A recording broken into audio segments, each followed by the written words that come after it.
네, 안 오신 분들 계신데 먼저 시작하겠습니다. 잠깐 기도하겠습니다.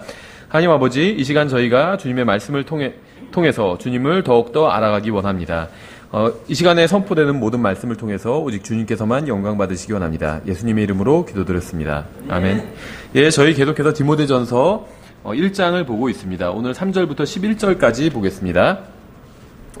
예, 디모데전서는 에베소의 교회를 세운 사도 바울을 통해서 이제 성령님께서 디모데에게 주시는 말씀을 기록한 것이죠. 성령님께서는 이 서신을 통해서 여러 번에 걸쳐 이제 진리와 건전한 교리로부터 회중을 돌아서게 하는 자들에 대해서 경고하고 있습니다. 그래서 에베소 교회는 정말 안타까운 상황에 처해 있었던 거죠. 최고의 성경 교사로부터 사도 바울 배웠다 해도 마음을 지키지 못한다면 좋지 않은 결과가 일어날 수 있다는 거죠. 그러니까 가장 훌륭한 성경 교사에게 성경을 배운다 할지라도 하나님의 말씀에서 떠나면 언제든지 곁길로 갈 수 있다는 겁니다. 이해를 돕기 위해서 사도행전 20장을 보면 이 배경 설명이 이렇게 되어 있죠. 20장 28절부터 32절에 이제 에베소 교회에 관한 관련 있는 말씀이 나와요.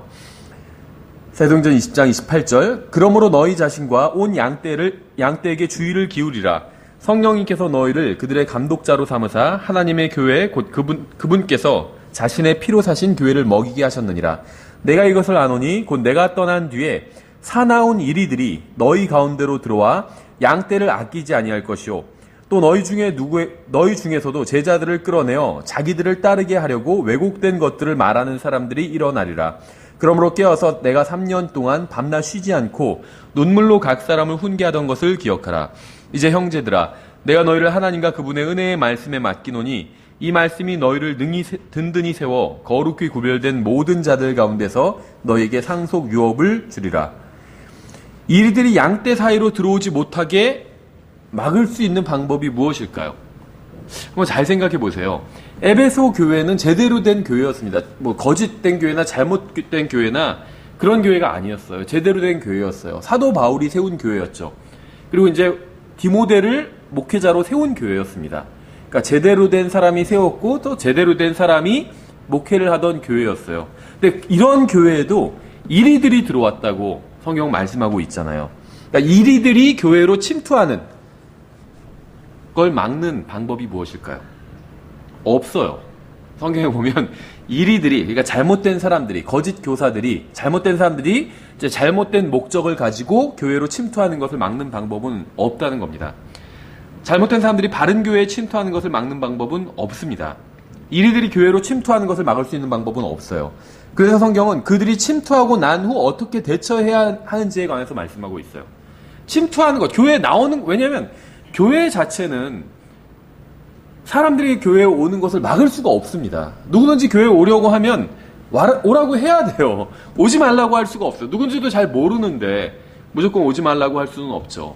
그래서 이리가 어떤 양으로 가장하고 교회에 들어오는 것을 막을 수 있는 방법은 없다는 겁니다. 다만 어떤 사람이 교회 내에서 잘못된 행동을 했을 때 그 사람을 뭐 내쫓거나 징계하거나 할 수는 있겠죠. 그래서 성경은 이리들이 교회에 침투하고 난 후에 어떻게 해야 되는지에 관해서 말씀하고 있다는 거죠. 이리들은 교회에 침투할 것입니다. 기독교 역사 2000년간 항상 그래왔어요. 처음부터 사도 바울이 살았던 시대에도 사도 바울이 세운 교회에 이리들이 침투했어요. 그러니까 이거는 피할 수 없는 일이라는 것이죠. 그러면 우리는 무엇을 해야 할까요? 누군가 양떼를 건전한 교리로부터 돌아서게 하는 자가 있는지 먼저 지켜봐야 됩니다. 잘못된 교리를, 그러니까 바른 교리를 모르는 건 상관없어요. 배우면 되죠. 근데 잘못된 교리를 교회에서 퍼뜨리려고 한다면 그런 사람은 용납할 수 없다는 거죠. 그렇죠. 그러니까 첫 번째는 누군가 교회 내에서 잘못된 것을 전파하는 사람이 있는지 지켜봐야 되는 것이고, 두 번째는 양떼에게 지속적으로 하나님의 말씀을 먹여야 됩니다. 하나님의 말씀을 계속 먹이면, 그래서 하나님의 말씀으로 꾸준히 성장한 양떼는 이리가 와도 미혹되지 않을 수 있다는 거예요. 이리가 교회로 들어오는 것을 막을 수는 없지만 교회로 들어온다 해도 아무런 이익을 취하지 못하게 할 수는 있다는 거예요. 이리가 교회로 들어왔는데 양들이 다 영양 상태가 좋은 아주 건강한 양이 되었어요. 이리가 속여서 끌고 나가려고 하는 것에 움직이지 않을 수는 있다는 거죠. 그러니까 교회로, 잘못된 사람이 교회로 들어오는 것을 막을 수는 없지만 그 사람이 교회에서 어떤 이득을 취하지 못하게 할 수는 있다는 겁니다. 그렇죠? 자, 하나님의 말씀을 제대로 배운 양떼로부터 이리가 이익을 취할 수 있는 방법은 거의 없어요. 양떼가 누가 무엇으로 미혹해도 꿈쩍하지 않는다면 이리가 어떤 이득을 취할 수가 없다는 거죠. 저는 우리 교회 성도들 중에는 이리가 없기를 바랍니다. 모두 양이었으면 좋겠어요. 그러니까 여러분은 언젠가 이리가 우리 교회로 와서 여러분을 건전한 교리로부터 돌아서게 하고 예수 그리스도를 위해서 살지 못하게 하려고 미혹할 것이라는 사실을 알아야 돼요. 언제든지 아무리 좋은 교회를 할지라도 이리가 교회에 들어와서 사람들을 미혹할 수 있다는 거죠. 디모데전서 다시 1장으로 돌아와서 3절에 내가 마케도니아로 갈 때 에베소에 여전히 머물 것을 내가 내게 간청하였나니 이것은 내가 어떤 사람들에게 명하여 그들이 다른 교리를 가르치지 못하게 하며 꾸며낸 이야기와 끝없는 족보의 주의를 기울이지 못하게 하려 함이었느니라. 이런 것들은 믿음 안에 있는 바 하나님의 뜻대로 세워주는 일보다 오히려 논쟁을 일으키나니 그렇게 할지니라. 이건 이제 사도행전 20장의 경고와 완전히 일치하는 말씀이죠. 제가 아까 사도행전 20장 28절부터 32절까지 읽었는데 이 지금 에베소서 1장, 그러니까 디모데전서 1장 3절 4절과 내용이 같죠. 단어는 다르지만 디모데를 비롯한 교회의 인도자들은 무엇을 해야 할까요? 교회 내의 경건한 형제들과 자매들은 무엇을 해야 할까요? 그러니까 영적으로 성장한 형제 자매들이 해야 될 일이 있다는 거죠. 우리는 하나님의 뜻대로 살도록 서로를 세워줘야 됩니다. 서로를 세워줘야 돼요. 교회 인도자들과 영적으로 성숙한 형제 자매들은 다른 지체들이 하나님의 뜻대로 살 수 있도록 서로를 세워줘야 된다는 거예요. 격려해주고 권면해주고 하나님의 말씀으로. 누군가 쓸데없는 이야기를 하려고 하면 전혀 유익하지 않는 이야기들이 있잖아요. 이런 것들을 하려고 하면 때로는 꾸짖어야 되겠죠. 근데 꾸짖기에 적당하지 않은 경우도 있어요. 예를 들면 쓸데없는 이야기를 하는 분이 예를 들면 연세가 많은 분이에요. 그럼 거기서 막 연세가 많은 분을 꾸짖을 수는 없잖아요. 덕이 안 되잖아요. 그러니까 그럴 때는 이렇게 지혜롭게 잘 대화 주제를 돌려야 되겠죠. 서로를 세워줄 수 있는 그러한 대화 방향으로 돌려야 되겠죠. 이게 교회 내에서 영적으로 성장한 사람들이 해야 될 일이라는 겁니다. 그렇죠. 앉으면 뭐예요? 대부분은 험담하거든요. 다른 사람은 험담. 그럴 때 영적으로 성장한 사람은 험담 자연스럽게 대화를 서로를 세워줄 수 있는 그런 것으로 덕스러운 것으로 소위 말하는 대화의 주제를 바꿀 수 있어야 된다는 거예요. 그렇죠. 또 가르치는 것에, 교회에서 가르치는 것에 이의를 제기하고 역행하는 사람들이 있습니다. 이런 사람들은 어떻게 해야 될까요? 지속적으로 그렇게 한다면 교회에서 뭐 때로는 징계해야 될 수도 있겠지만 일반적인 경우에는 무시하는 게 나을 수 있겠죠. 누가 쓸데없는 얘기를 하면 그냥 무시하는 게 나을 수 있다는 겁니다. 우리는 신약 성경을 가지고 있습니다. 그런데 끝없는 족보 타령이나 하는 사람들이 있어요. 정말 어떤 족보 같은 거 하나 갖고 막 물고 늘어지면서 따지고 싸우는 사람들이 있다는 거예요. 우리가 논의를 통해서 우리가 더 나은 그리스도인이 되도록 도와주는 교리들이 있어요. 그러니까 무엇이냐면 어떤 교리에 대해서 이야기를 하면 우리가 더 나은 그리스도인이 될 수 있도록 도움을 받는 경우가 있다는 거죠. 예를 들면 그리스도의 심판석에 관한 것들이 그래요. 그렇죠? 그리스도의 심판석에 관해서 다른 형제자매랑 교제를 나누면서 더 육신적이 된다든가 이런 경우는 거의 없습니다. 그렇죠? 서로를 세워주게 되고 경각심을 갖게 되고 그렇게 된다는 거예요. 그러니까 이런 교리들이 있어요. 그리스도의 심판석에 관한 것이냐 아니면 뭐 복음을 전하는 것에 관한 것이나 이런 것에 대해서 이야기를 하고 교제를 나누면 서로가 세워주고 도움이 될 수도 있다는 거죠. 반면에 듣는 모든 사람들의 시간만 낭비하는 주제도 분명히 있습니다. 성경에 나오긴 나오는 거지만 서로를 세워주지 못하는 주제도 분명히 있다는 거예요. 그러니까 아무에게도 유익을 주지 못하는 지엽적인 문제를 가지고 이야기를 나누지 말고 듣는 사람들에게 유익을 주는 주제에 관해서 이야기를 나눠야 돼요. 예전에도 그런 형제가 있었어요. 모여서 교제를 하려고 그러면 자기만 관심 있는 게 있어요. 대부분의 형제들은 잘 모르는 주제인데 자기는 어디 신학서적에서 봤어요, 그거를. 또 꼭 그런 얘기를 끊으려고요. 아무한테도, 그러니까 다른 사람들이 잘 몰라도 유익을 끼치는 이야기라면 할 수 있겠죠, 충분히. 근데 다른 사람들은 잘 모르고 유익을 끼치는 이야기도 아니에요. 어떤 신학자들에 대한 막 이런 얘기들이에요. 근데 그런 얘기만 꺼내서 자꾸 이야기하고 싶어 하는 사람이 있어요. 근데 그랬던 이유는 뭐냐면 자기가 영적이라는 거를 어필하기 위해서. 그래서 자기가 예를 들면 관심 있는 자매가 있었는데 그 자매 앞에서 자기가 좀 한마디로 잘난 체를 하려고 그랬던 거죠. 그럼 아무런 의미가 없다는 겁니다. 유익이 되지 못한다는 거죠. 5절에 이제 명령의 목적은 순수한 마음과 선한 양심과 거짓 없는 믿음에서 나오는 사랑이거늘 어떤 사람들이 이것에서 벗어나 헛된 말다툼에 빠져. 오늘 우리가 이제 주로 살펴볼 구절이 5절부터 이제 시작이 됩니다. 도로 교통 표지판을 잘 보고 따라가야 사고를 예방할 수 있죠. 운전하면서 한눈을 팔면 도로에서 벗어나게 될 수도 있고 심지어 떨어질 수도 있습니다. 저도 이제 처음으로 그러니까 이제 다시 차를 사고 나서 운전하면서 처음으로 이제 좀 먼 거리를 남원까지 가는데 한순간에 한눈 팔다가 부딪힐 뻔한 적이 있어요. 그 도로 중앙 분리벽을 아주 정말 한 30cm로 한 시속 거의 한 120km로 달리는데 30cm 가까이 막 붙으면 거의 위험하잖아요. 한순간에 한눈 팔다가. 그러니까 잘 보지 못한 거죠, 앞을. 우리는 좁은 길을 걷고 있습니다. 우리를 좌로나 우로 치우치게 하려는 자들이 있어요. 고속도로에서 좌로나 우로나 치우치면 위험하잖아요. 딱 자기 선 안에서 쫙 달려가야 되잖아요. 우리가 달리는 길엔 장애물이 있을 수도 있습니다. 하지만 그렇다고 해서 길에서 벗어나게 되면 그건 정말 위험해집니다. 우리를 길에서 벗어나게 하는 것 중 하나가 바로 헛된 말다툼이에요. 헛된 말다툼. 헛되다는 것은 공허하다는 겁니다. 비어있고 아무 내용이 없다는 거예요. 아무리 생각해봐도 내용이 없는 거예요. 그런 것에 대해서 막 말다툼하는 것. 이게 이제 헛된 말다툼이에요. 끊임없이 헛된 말을 쏟아내는 사람들이 있습니다. 전혀 중요하지 않고 아무것도 아닌 얘기를 끝없이 해요. 이러한 것들은 우리의 믿음을 세워주지 못할 뿐만 아니라 우리를 길에서 벗어나게 합니다. 믿음을 세워줄 수 있는 말을 들어야 성장할 수 있어요. 그렇죠. 그러니까 성경에서 정확히 말씀하고 있지 않은 것에 대해서 굳이 막 논쟁을 하고 그럴 필요가 없다는 거죠. 성경에서 충분히 말씀하고 있는 거 있잖아요. 그런 거에 대해서 이야기를 하고 교제를 나누는 것이 훨씬 좋다는 겁니다. 우리는 믿음의 좁은 길을 걷고 있습니다. 이 길의 옆에는 사랑이라는 이름의 함정도 있어요. 사랑이라는 이름의 함정. 성경이 말씀하시는 사랑은 순수한 마음과 선한 양심과 거짓 없는 믿음에서 나오는 사랑이에요. 방금 우리가 읽은 구절처럼 성경이 말씀하신 사랑은 순수한 마음과 선한 양심과 거짓 없는 믿음에서 나오는 사랑입니다. 이런 사랑만이 명령의 목적이에요. 그러니까 문제는 하나님의 말씀이나 명령과 전혀 관계가 없고 의로움도 전혀 없는 사랑은 문제라는 겁니다. 남편이나 아내가 있는 사람이 다른 사람과 사랑에 빠지는 것이 바로 사랑이라고 불리는 함정이에요. 애완동물에게 재산을 상속하고 죽는 것이 바로 사랑이라고 불리는 함정입니다. 우리나라는 뭐 아직 그런 경우는 없지만은 외국에는 가끔 해외 토픽에 그런 기사가 나잖아요. 애완 고양이에게 자기의 전 재산을 상속하고 죽는다. 뭐 이런 사람이 있잖아요. 그렇죠. 이게 헛된 사랑이라는 거예요. 헛된 사랑.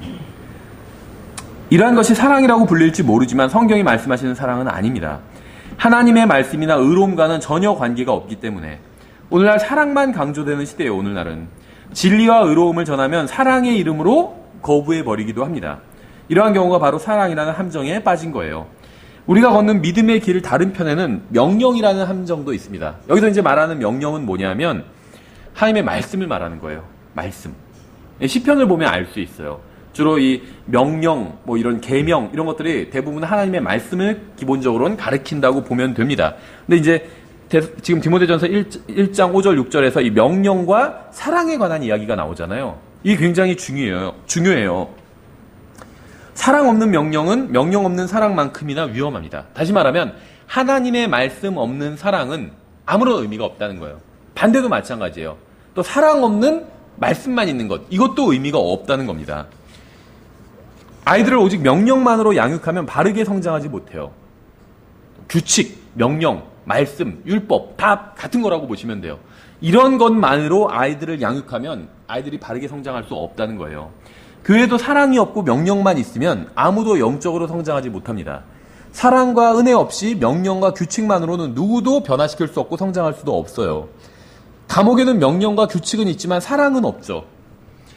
주님께서는 사랑과 명령이 필요하다고 말씀하셨어요.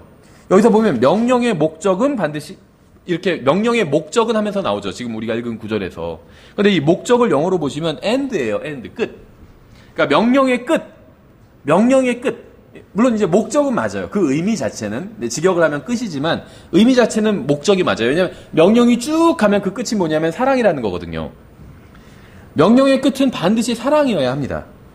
명령 없이 사랑만을 강조하면 함정에 빠지고 사랑 없이 명령만을 강조해도 함정에 빠집니다.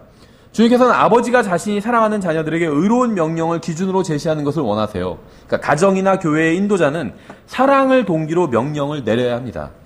주님께서는 교회가 하나님과 다른 사람들을 사랑하면서 성경의 진리에 머무르기를 원하신다는 거예요. 그러니까 명령과 사랑은 독립적으로는 의미가 없다는 겁니다. 이 둘은 반드시 함께 작용해야 돼요. 5절에 이제 명령의 목적은 순수한 마음과 선한 양심과 거짓 없는 믿음에서 나오는 사랑이거늘. 그러니까 이 말씀을 10절과 비교해보면 음행을 일삼는 자와 남자와 더불어 자기를 더럽히는 자와 사람을 납치하는 자와 거짓말하는 자와 위증하는 자와 그 밖에 무엇이든지 건전한 교리에 역행하는 것으로 인해 만들어졌느니라. 이렇게 말씀하고 있죠. 그러니까 현대에 와서는 음행을 일삼는 것을 일종의 중독으로 보고 치료가 필요하다고 그래요. 그렇죠. 하지만 성경은 그러한 자를 환자라고 하지 않고 단순히 어떤 거에 중독된 환자라고 하지 않고 죄인이라고 부릅니다. 술 취한 자도 마찬가지죠. 사람들은 술 취한 사람을 알코올 중독자라고 불러요. 그렇죠. 술에 자주 취해 있는 사람. 그러면서 치료가 필요하다고 합니다. 근데 성경은 술 취한 자를 환자가 아니라 죄인이라고 말씀하고 있어요. 그러니까 하나님의 말씀에 의하면 동성연애는 사람을 더럽힙니다. 사람뿐 아니라 가정과 사회도 더럽히죠. 그러니까 우리가 하나님께 받은 명령은 명백합니다. 성경을 거부하는 사회에 주는 하나님의 답변이 무엇일까요? 사람들은 음행과 간음과 동성연애를 사랑이라고 부르지만 그건 전혀 사랑이 아닙니다. 지금 우리나라도 그렇죠. 불과 20년 전만 해도 동성연애를 사랑이라고 부르진 않았어요. 누구든 공공연하게 숨어서만 했지. 근데 지금은 이건 사랑이라고 불러요. 왜 다른 사람들, 남자가 남자끼리 사랑하는 거지만 하여튼 다른 사람들끼리 사랑하는 걸 왜 뭐라고 네가 그러냐 하면서 동성연애에 대해서 잘못되었다고 이야기를 하는 사람을 뭐 혐오주의자 이런 식으로 부르잖아요. 남이 사랑하는 걸 네가 왜 참견하냐 하면서 막 백주대난에서 서울 한복판에서 퍼레이드 같은 것도 하고 막 그러잖아요. 성경이 말씀하시는 사랑은 명령, 그러니까 하나님의 말씀에 따른 것이 사랑이에요. 하나님의 말씀이 인도하는 것이 아니라면 그것은 사람들이 무엇이라고 부른 건 상관없이 사랑이 아닙니다. 만약 자신이 기독교인이라고 생각하면서 음행과 간음과 동성연애를 사랑이라고 생각한다면 그것은 헛된 말에 귀를 내주어서 결국 길에서 벗어나 함정에 빠진 것일 뿐입니다. 느낌이나 감정은 기준이 될 수 없죠. 오직 하나님의 말씀만이 기준이 되어야 안전합니다. 하나님의 말씀에서 벗어나는 것은 가짜 기독교일 뿐이에요. 아무리 그럴듯해 보인다 할지라도 하나님의 말씀에서 벗어난 것은 아무리 그럴듯해 보이고 많은 사람들이 그것을 지지한다 할지라도 그것은 그냥 가짜 기독교인 거예요. 가짜 기독교. 오늘날 우리 사회는 완전히 타락해버렸습니다. 사람들이 변태적인 행위를 합법화하려는 이유는 그것을 자유롭게 하기 위함이 아니에요. 지금 미국은 이제 어느 정도 주마다 법이 다르니까 어느 정도 좀 합법화된 주들도 있죠. 그러니까 동성연애가 또 동성 간의 결혼이 합법화된 주들도 있어요. 근데 우리나라는 아직 그렇게 되지는 않았죠. 근데 이제 우리나라에서도 어떤 성소수자 인권 막 이런 거 주장하면서 변태적인 행위인데 사실은 그거를 합법화 시키려고 하는 노력을 하고 있죠. 왜 이걸 합법화 시키려고 노력하는지 아세요? 동성연애, 어떤 변태적인 행위를 합법화하려고 막 노력을 하잖아요. 왜 그렇게 하는지 아세요? 아담이 타락한 이후로 사람들은 변태적인 행위를 해왔습니다. 합법화되지 않아도 해왔어요. 20년 전, 30년 전엔 그걸 사람들에게 알려지면 비난을 받았잖아요. 동성연애자라는 게 알려지면 지금 비난받지 않죠. 사회 분위기가. 성숙해서 어떻게 보면은 악한 쪽으로 성숙해서 비난받지 않죠. 근데 20, 30년 전엔 동성연애자라는 게 알려지면 비난을 받았어요. 그렇죠. 무슨 말이냐면 20, 30년 전에도 동성연애는 변태적인 짓은 했다는 거예요. 근데 지금에 와서 이걸 합법화하려고 노력한다는 겁니다. 왜 합법화하려고 할까요? 변태적인 행위를 합법화하려는 이유는 성경을 믿는 사람들을 혐오 범죄자로 만들기 위함입니다. 그렇죠. 이건 어차피 합법화되든 합법화되지 않든 변태적인 행위는 예전부터 해왔어요. 근데 이걸 굳이 합법화하려고 그렇게 길을 쓰는 이유는 성경을 믿는 사람들을 혐오 범죄자로 만들기 위함이에요. 그래서 마치 변태적인 짓을 하는 자신들이 잘못된 것이 아니라 그것이 잘못되었다고 지적하는 사람들이 잘못인 것처럼, 문제인 것처럼 어떤 본질을 호도하기 위해서 지금 이런 짓을 하고 있다는 거죠. 성경은 남편들에게 아내를 사랑하라고 말씀하셨어요.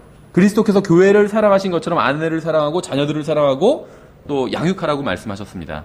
만약 아내나 남편이나 부모나 자녀를 사랑하지 않으면 그것은 주님의 명령에 따른 사랑을 하고 있는 것이 아닙니다. 왜냐하면 성경에서 말씀하시는 사랑은 하나님의 말씀에, 주님의 명령에 따른 사랑만이 진정한 사랑이기 때문에. 근데 주님께서는 아내나 남편이나 자녀나 부모를 사랑하라고 말씀하셨어요.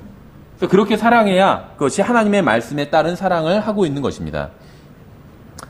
요한복음 3장 16절에서 하나님께서 세상을 이처럼 사랑하사 자신의 독생자를 주셨으니 이것은 누구든지 그를 믿는 자는 멸망하지 않고 영존하는 생명을 얻게 하려 하심이라.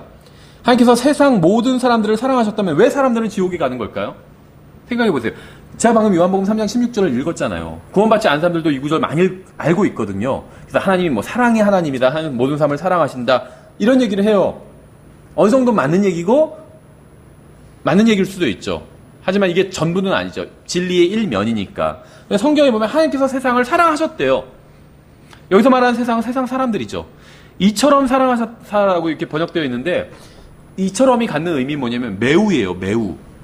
God so loved the world예요. so 매우. 하나님께서 세상을 매우 사랑하셨다는 거예요.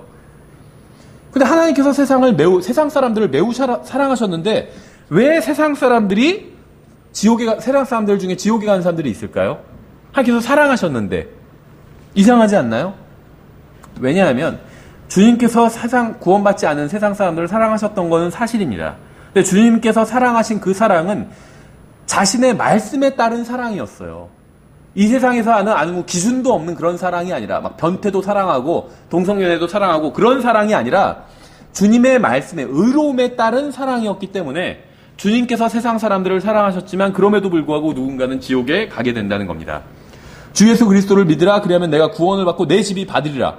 그러니까 하나님의 사랑은 예수님을 믿어야 구원해 준다는 말씀에 따른 사랑이었어요. 이게 성경이 말씀하시는 사랑이라는 거예요. 너희가 회개하지 않으면 다 그와 같이 멸망하리라. 예수님께서 그 얘기를 하시되 내가 곧 길이요 진리요 생명이니 나를 통하지 않고는 아무도 아버지께 오지 못하느니라. 그러니까 하나님의 사랑만 있는 것이 아니라 명령도 있어요. 말씀. 그러니까 하나님의 사랑은 이 말씀과 조화를 이루는 사랑이라는 거예요. 그래서 하나님께서 세상 사람들을 사랑하셔서 자기 자신의 독생자를 내어주셨지만 제가 방금 인용한 이런 말씀들에 합당하지 않은 사람은 지옥에 가게 된다는 겁니다. 그렇죠. 우리가 아직 죄인이었을 때 그리스도께서 우리를 위해 죽으심으로 하나님께서 우리를 향한 자신의 사랑을 당당히 제시하시느니라. 이게 한국말로는 단어가 나오지 않죠. 영어로 보시면 God commands his love toward us예요. 그러니까 command, 명령과 love 같이 나와요. 성경에 보면 command, 명령, 하나님 말씀이죠. love가 같이 한 구절 내에 나오는 경우가 굉장히 많아요. 그러니까 우리가 어떤 단어를 공부할 때 그 단어가 나온 구절이 있잖아요. 이제 성경에 나오는 단어를 공부할 때 그 단어가 나온 구절에 보면 그 단어와 같이 나오는 단어들이 있어요. 그렇죠. 근데 그 단어가 나온 구절들을 쫙 인용해서 보면 유독 어떤 단어가 항상 그 단어와 같이 나오는 그런 경우들이 있습니다. 근데 여기 보시면 명령, 말씀 이런 단어와 사랑이라는 단어가 같이 나오는 경우가 종종 등장한다는 거예요. 성경에 보면. 그래서 우리말 성경에 나오진 않지만 로마서 5장 8절에서도 하나님께서 우리를 향한 자신의 사랑을 당당히 제시하시느니라가 God commands his love toward us예요. 하나님의 명령과 사랑이 같이 나오고 있죠. 명령과 사랑은 함께 있어야 바르게 작용합니다. 명령 없이, 말씀 없이 사랑만 있으면 제대로 작용이 안 돼요. 또 사랑 없이 명령, 말씀만 있어도 제대로 작용이 안 됩니다. 둘 중 하나라도 소홀히 하면 극단의 함정에 빠지게 돼요. 그래서 성경은 명령의 끝, end. 디모데전서 1장 지금 그 5절에 나오죠. 명령의 끝, end. 명령의 끝이 사랑이라고 말씀하고 있는 거예요. 그렇죠. 그러니까 명령이 지향하는 그것이 사랑이라는 거예요. 이제 명령의 목적은 영어로는 end, 끝. 순수한 마음과 선한 양심과 거짓 없는 믿음에서 나오는 사랑이거늘. 관련 구절들을 이제 좀 살펴보도록 하겠습니다. 마태복음 22장 34절에 보시면 이것과 관련된 구절이 나와요. 명령과 사랑이 어떻게 조화를 이루는지 예수님께서 설명해 주시는 구절이 나옵니다. 마태복음 22장 34절.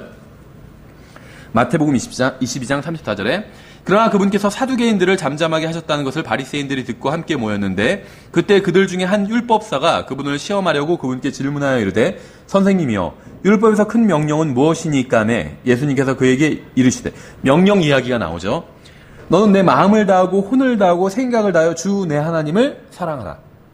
명령이 나오면 사랑이 항상 나와요. 함께. 이것이 첫째가는 큰 명령이요. 둘째 명령은 그것과 같은 것으로서 너는 내 이웃을 내 자신과 같이 사랑하라. 명령, 명령, 명령. 사랑, 사랑, 사랑. 계속 단어가 반복되고 있죠. 문맥에서. 너는 내 이웃을 내 자신과 같이 사랑하라 이니라. 모든 율법과 대언자들의 글이 이 두 명령에 매달려 있느니라 하시니라. 이 말의 의미는 이렇습니다. 만일 우리가 모든 율법을 다 지킨다 할지라도 하나님과 이웃을 사랑하지 않는다면 아무런 소용이 없다는 거예요. 왜냐하면 그것이 바로 율법의 목적이기 때문에. 너는 살인하지 말라는 명령은 나에게 유익을 주는 것이 아니라 이웃에게 유익을 주는 거예요. 그렇죠?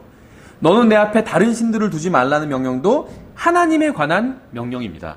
그러니까 십계명은 내가 아닌 하나님과 이웃에 관한 명령이에요. 나에 대한 것은 없어요. 그렇죠? 다 하나님과 이웃에 관한 명령이에요. 그러니까 하나님과 이웃을 사랑한다면 십계명은 자동으로 지키게 됩니다. 하나님과 이웃을 사랑하면 십계명을 지킬 필요가 없다는 게 아니라 하나님과 이웃을 사랑하면 십계명을 자동으로 지키게 된다는 거예요. 그러니까 하나님과 이웃을 사랑하는 건 십계명을 지키는 걸 폐기하는 것이 아니라 강화시켜 준다는 거죠. 노력하지 않아도 자동으로 하게 된다는 거예요. 그래서 주님께서 모든 율법과 대언자들의 글이 하나님과 이웃을 사랑하라는 두 명령에 매달려 있다고 말씀하시고 있어요. 사랑하면 명령을 지키지 않아도 된다는 말이 아니라 사랑이 명령을 실현 가능하도록 지원해 준다는 거예요. 명령은 선한 명령이죠. 근데 이걸 할 수가 없어요. 그러니까 사랑하면 할 수 있게 된다는 거예요. 그렇죠? 예전에 어떤 그 신문 기사를 읽은 적이 있는데 굉장히 어려운 가정이었어요. 아버지도 없고 어머니가 이제 자녀들 양육하고 계셨어요. 고등학생, 대학생 이런 자녀들을. 근데 그 어머니가 어떤 일을 하시냐면 노가다 일을 하세요. 노가다 공사판에서. 해보신 분은 아시겠지만 이게 굉장히 힘들거든요. 젊은 남자들도 힘들어요. 이거 여기서 오랫동안 해서 단련된 사람이 아니면, 그러니까 일반 사람은 젊은 남자도 이게 하기가 쉽지 않은 일이라는 거죠. 하루하고 도망가는 사람들도 많이 있고, 처음 해보는 사람들은. 근데 굉장히 체구도 작은 어머니가 그걸 한다는 거예요. 어떻게 해서 할 수 있었을까요? 사랑하기 때문에 자녀를 키우기 위해서 그걸 감당하고 그냥 하는 거죠. 그렇죠. 그러니까 사랑은 어려운 일도 할 수 있게 만들어준다는 겁니다. 그렇죠. 사랑 없는 명령은 공허하고 반대도 마찬가지입니다. 결국 누군가는 함정에 빠지게 돼요. 이것은 가정이나 교회 모두에 해당되는 진리입니다. 적절한 명령 없이 오직 사랑만으로 아이들을 대하면 아이들은 죄에 빠지고 말 것이고 인생은 완전히 망가져 버릴 겁니다. 사랑과 명령이 완전히 균형을 이룬 채 교회와 가정을 다스려야 합니다. 사랑이 명령을 효과적으로 움직이게 하고 마찬가지로 명령도 사랑에 능력을 부여해줘요. 이 둘은 그래서 유기적으로 함께 가야 된다는 거예요. 유기적으로 엮여 있기 때문에. 마태복음 22장에서 기록된 대로 하나님과 이웃을 사랑하는 것이 가장 큰 명령이라고 하면 그것은 유대인들에게 하시는 말씀일 뿐이라고 주장하는 소위 성경대로 믿는 사람들도 있어요. 네, 진짜로 봤어요. 이 말씀을 인용하면 바로 예수님께서도 하나님을 사랑하고 이웃을 사랑하라고 하지 않았냐. 이 말씀을 인용하면 자기가 킹제임스 성경을 믿는다는, 성경대로 믿는다고 하는 사람 중에서도 그건 유대인들에게 이 말씀을, 진리의 말씀 바르게 나눠야 되는데 이 말씀을 나눠보니까 이건 마태복음에 기록되어 있고 유대인들에게 하시는 말씀이다. 신약 그리스도인들에게는 해당되지 않는다. 그리스도인들에게는 주로 서신서가 해당되니까 마태복음은 유대인들에게 주신 복음서가 아니냐. 해당되지 않는다는 거예요. 근데 이거 마태복음과 정확히 똑같은 말씀이 로마서에도 기록되어 있어요. 설마 뭐 로마서를 로마인들에게 주신 말씀이다 이렇게 생각하지는 않겠죠. 그리스도인들에게 주신 말씀이죠. 로마서 13장 8절에 나와 있죠. 로마서 13장 8절 서로 사랑하는 것 외에는 누구에게든지 어떤 것도 비치지 말라. 다른 사람을 사랑하는 자는 율법을 성취하였느니라. 너는 간음하지 말라. 너는 살인하지 말라. 너는 도둑질하지 말라. 너는 거짓 증언하지 말라. 너는 탐내지 말라 한 것과 어떤 다른 명령이 있을지라도 그것은 너는 내 이웃을 내 자신과 같이 사랑하라 하신 이 말씀 안에 간략하게 들어있느니라. 사랑은 자기 이웃에게 해를 끼치지 아니하나니 그러므로 사랑은 율법의 완성이니라. 이렇게 말씀하고 있죠. 만약 10절이 없었더라면 사람들은 율법과 사랑을 분리했을 겁니다.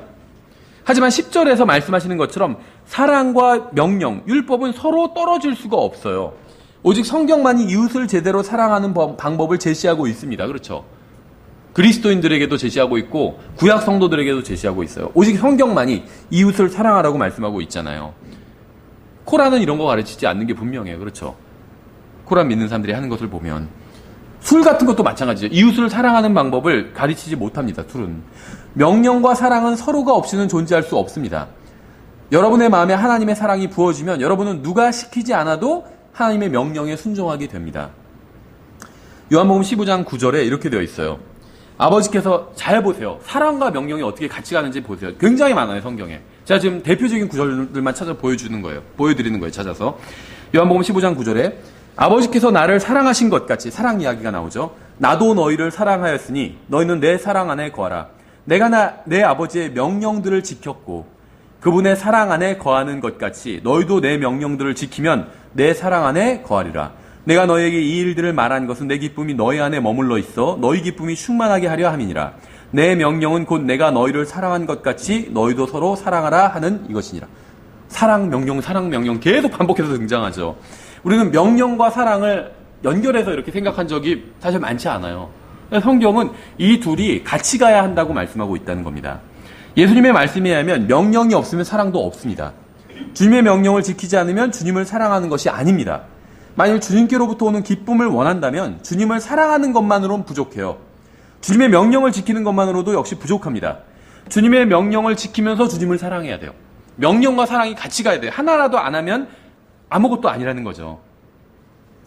명령 없이 사랑만 있는 곳은 헐리우드예요. 그렇죠?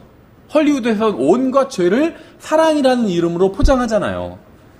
저도 사실은 굉장히 감명 깊게 본 영화인데 타이타닉 기억하지? 혹시 보신 적이 있으실 거예요. 주인공 여자와 남자가 굉장히 아름다운 사랑을 하는 것으로 나오잖아요. 근데 사실은 성경에 의하면 간음을 하고 있는 거거든요. 주인공 여자는 정혼한 남자가 있었어요. 근데 100년 전에 영국과 미국 사회는 정혼한 것이 결혼한 것과 마찬가지였습니다. 이거 우리나라도 마찬가지죠. 조선시대도 마찬가지예요. 유럽 사회도 마찬가지예요. 100년, 200년 전에는 정혼을 했으면 그것은 결혼한 것과 마찬가지였어요. 이 여자도 마찬가지예요. 정혼한 남자가 있었어요. 다른 남자랑 바람을 피잖아요. 간음을 한 거예요. 근데 이걸 어떻게 보여주고 있죠? 아름답게 보여주잖아요. 그렇죠. 특히 남자 주인공이 굉장히 잘생긴 사람이잖아요. 저처럼 생겼으면 막 사람들이 지탄했을 텐데 잘생긴 남자 주인공이 간음을 하니까 사람들이 막 거기에 동화가 되잖아요. 그렇죠. 안타깝고 저도 보면서 막 안타까워했거든요. 남자 주인공이 뒤에서 끝에서 막 죽을 때 안타까워했어요. 잘생긴 남녀가 간음을 하니까 안타까워한다는 거죠. 이게 뭐냐면 간음을 아름다운 사랑으로 포장하고 있는 거예요. 뭐가 없기 때문에 그런 줄 아세요? 명령이 없기 때문이에요.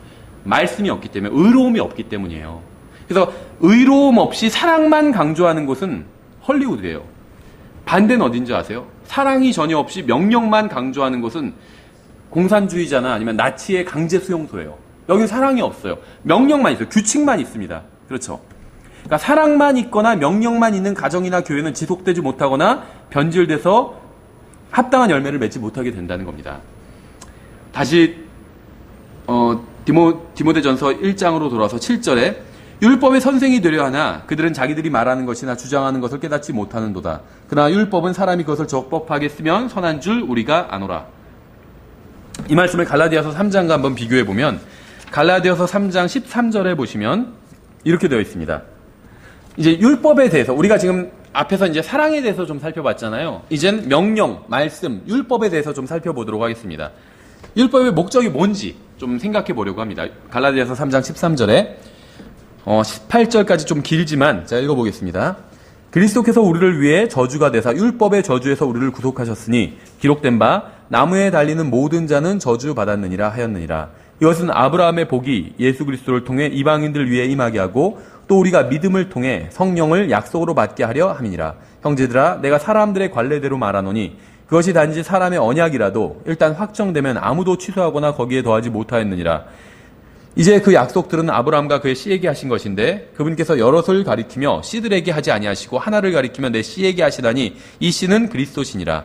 내가 이것을 말하노니 하나님께서 그리스도 안에서 미리 확정하신 그 언약을 430년 뒤에 생긴 율법이 취소하지 못하며 또 그 약속을 무효로 만들지 못하리라. 만일 그 상속 유업이 율법에서 나면 그것은 더 이상 약속에서 나지 아니하느니라. 그러나 하나님께서 그것을 아브라함에게 약속을 통해 주셨느니라. 갈라디아서 3장이 가르치는 게 무엇일까요? 아브라함은 율법을 지킴으로 구원받았을까요? 아니면 하나님을 믿고 구원받았을까요? 율법을 지켜서 의롭게 되었을까요? 아니면 하나님을 믿고 의롭게 되었을까요? 하나님을 믿고 의롭게 되었어요. 아브라함은 하나님을 믿고 그 믿음을 통해서 은혜로 구원을 받았습니다. 우리는 어떻게 구원받았죠? 하나님이신 예수 그리스도를 믿고 믿음을 통해서 은혜로 구원받았어요. 그렇죠? 그러니까 아브라함과 우리가 받은 구원엔 차이점은 있습니다. 믿음의 내용이 약간 달라요. 아브라함은 하나님을 믿었고 우리는 예수 그리스도의 십자가를 믿었죠. 약간 차이점이 있죠. 또 결과도 약간 다르죠. 우리는 하나님의 자녀가 되었잖아요. 근데 이제 비슷한 점도 있어요. 일치하는 부분도 있어요. 믿음을 통해서 은혜로 구원을 받았다는 부분은 아브라함이나 우리나 일치하는 부분이죠. 아브라함은 믿음을 통해서 은혜로 구원받았습니다. 아브라함뿐만 아니라 유대인들도 다 그렇게 구원받았어요. 믿음을 통해서 은혜로 구원받았습니다. 그런데 왜 하나님께서는 명령을 주셨을까요? 믿음을 통해서 은혜로 구원받은 사람들에게 왜 명령을 주셨을까요? 구약 성도들 이야기가 지금 잘 이해가 안 되시면 신약 성도들 생각해봐도 마찬가지예요. 우리는 믿음을 통해서 은혜로 구원받았죠. 근데 우리에게는 명령을 주셨잖아요. 무엇을 해라. 예를 들면 항상 기도하라. 그러니까 항상 감사하라. 쉬지 말고 기도해라. 범사에 뭐 이런 것들, 뭐 감사하라. 이런 것들, 모든 일에 감사하라. 이런 것들은 명령이에요. 명령이에요. 그렇죠? 왜 이런 명령을 주셨을까요? 19절을 보시면 갈라디아서 3장 19절.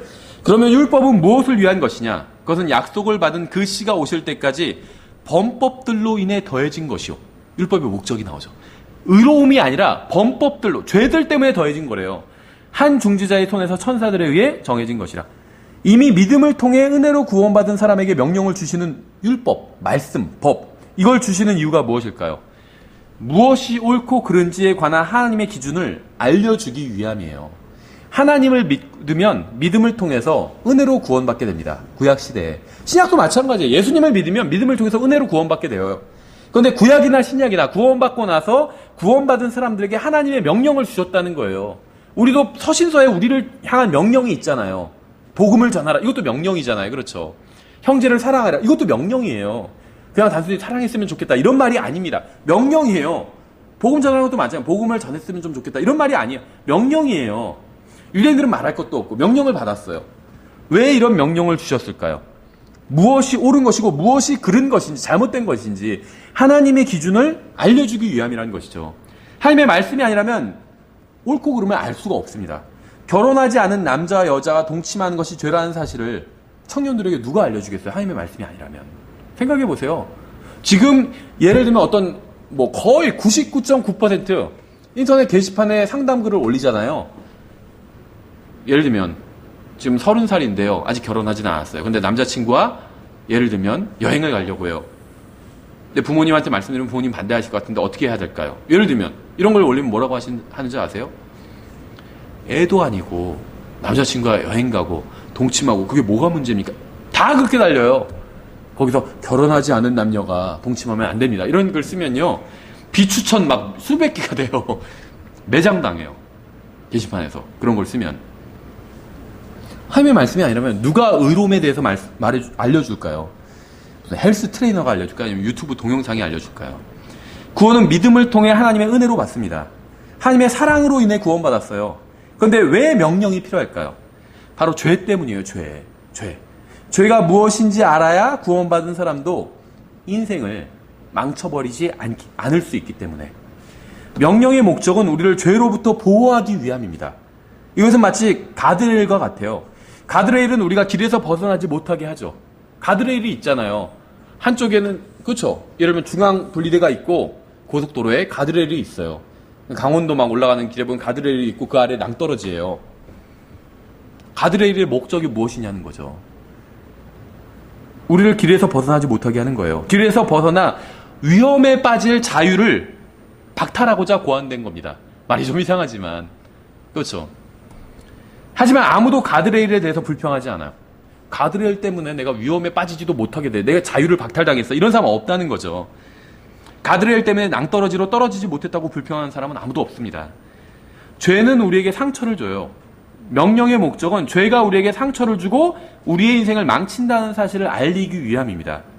구원받았다고 해서 이러한 사실이 변한 것은 아니에요. 죄는 구원받은 사람의 영원한 운명을 바꾸지는 못하지만 이 세상에서의 삶은 충분히 망쳐놓을 수 있습니다. 로마서 7장은 이러한 원리를 잘 설명하고 있죠. 로마서 7장 7절부터 좀 길지만 여기도 13절까지 제가 읽어보면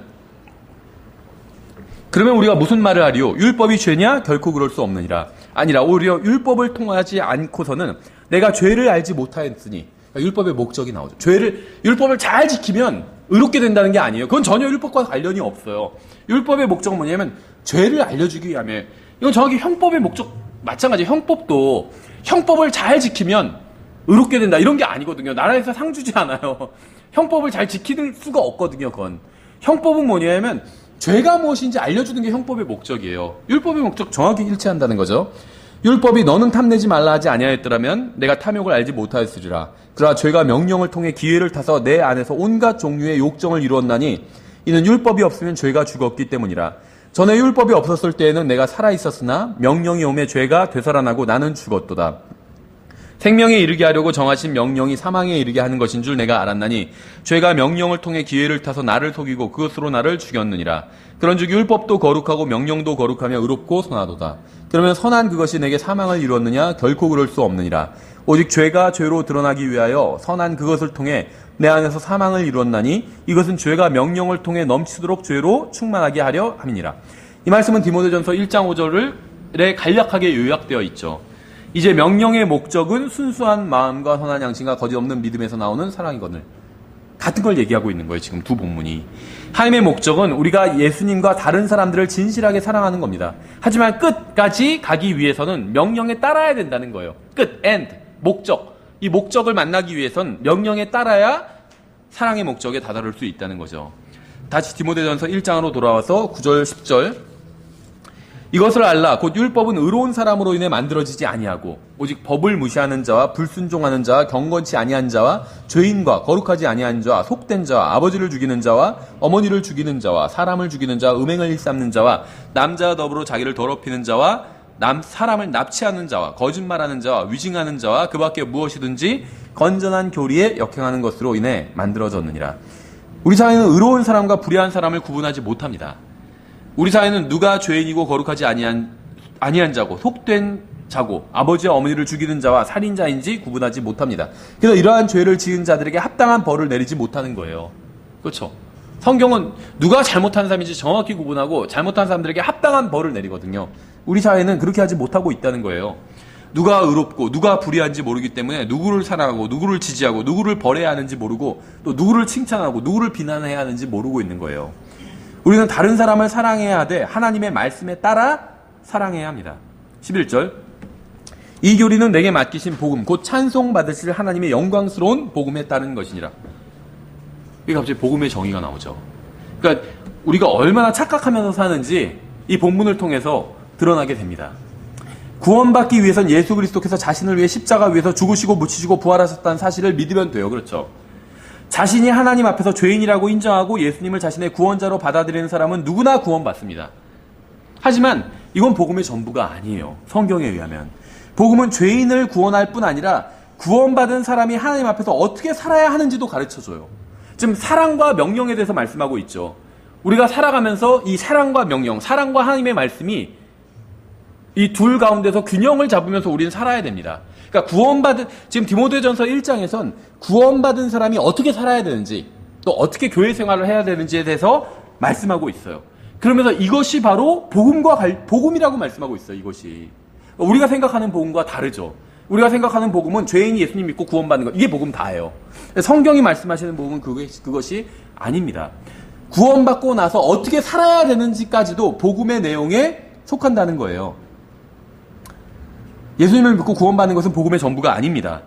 복음은 성경에 나온 복음은 죄인을 구원할 뿐 아니라 구원받은 사람이 하나님 앞에서 어떻게 살아야 하는지도 가르쳐 줍니다. 따라서 우리는 구원받지 못한 사람들뿐 아니라 구원받은 사람들에게도 복음을 가르쳐야 돼요. 무엇이 바른 것이고 무엇이 잘못된 것인지 가르쳐야 됩니다. 어떻게 살아야 하는지 가르쳐야 돼요. 이게 복음과 관련이 있어요. 무엇이 건전한 교리인지, 무엇이 건전한 교리에 역행하는 것인지 가르쳐야 됩니다. 이게 복음과 관련이 있어요. 구원받은 사람이 어떻게 살아야 하는지 가르치지 않았다면 영광스러운 복음을 전한 것이 아닙니다. 디모데전서 1장 11절에 의하면 구원받은 사람들이 죄를 버리고 하나님의 뜻대로 살아야 한다는 것이 예수 그리스도의 영광스러운 복음이에요.